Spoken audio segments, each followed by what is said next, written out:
Retour à l'école maternelle, comment préparer l'accueil des enfants en tenant compte des vécus individuels? Eh bien, j'ai envie de dire en leur accordant du temps à ces vécus.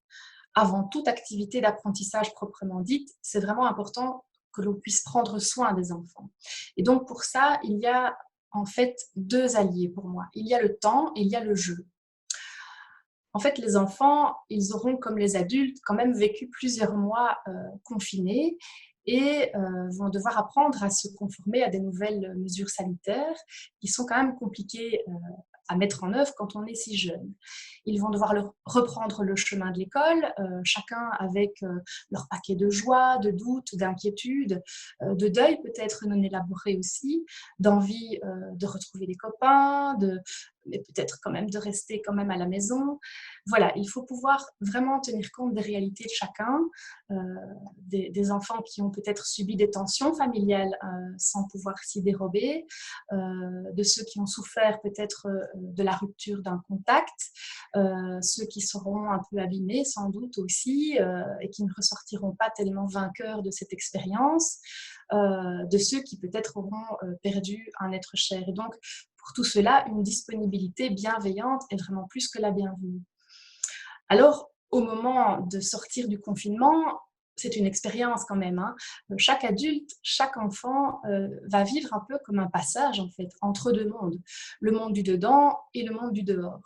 C'est vraiment un passage que j'aurais envie d'appeler symbolique, un grand saut en fait pour certaines personnes, c'est sûr, pour certains enfants, euh, le retour à un monde qui n'est pas tout à fait comme celui qu'on connaissait, qui va paraître peut-être étrange, avec des repères bousculés, à réinventer pour tout le monde. Et donc, rupture dans les rythmes et les habitudes, bien sûr, ça ne va pas se faire du jour au lendemain. De reprendre le chemin de l'école, le chemin du social, il va falloir prendre ce temps-là. Alors, j'aurais envie de dire que les enseignants et les accueillants devraient vraiment se mettre en priorité d'écouter les enfants, de vraiment accueillir les émotions en priorité. Et sans anticiper les réponses, on peut leur poser des questions aux enfants. Que savent-ils du coronavirus? Qu'est-ce que c'est ça pour eux? Est-ce qu'ils ont compris pourquoi on n'avait pas pu se voir depuis si longtemps? Que doit-on continuer à faire pour se protéger? Voilà. Vers 4-5 ans, je dirais, les enfants vont pouvoir tout doucement commencer à répondre. Ce sera plus difficile, évidemment, d'exprimer verbalement leur vécu, leurs émotions, en tout cas pas directement. Mais c'est sûr que les enfants vont pouvoir trouver des médias dans leur entourage, dans leur environnement, pour pouvoir exprimer les choses. Et ça, si les adultes les y autorisent. On peut imaginer qu'un enfant va dessiner le virus, qu'un autre va jouer avec ses poupées à des jeux de séparation et de retrouvailles, qu'un troisième pourrait partir en guerre contre Coco le virus avec son sabre imaginaire. Voilà. On peut aussi, bien sûr, s'aider de la littérature jeunesse qui aide beaucoup à dédramatiser les choses. On peut aussi inventer une petite chanson, un jeu où on va se battre corporellement contre ce virus imaginaire. Enfin voilà, toutes sortes de choses qui vont finalement permettre que l'enfant exprime, donc vraiment sorte de lui pour se soulager en fait, hein, tout doucement et pour essayer de trouver du sens en fait à ce qui se passe.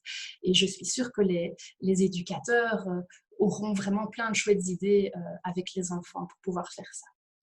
Ça prendra donc du temps, mais bien sûr, il faut se dire que c'est du temps gagné à en perdre quelque part, parce qu'on sait bien qu'un enfant stressé, un enfant inquiet ne va pas pouvoir se rendre disponible aux apprentissages, hein.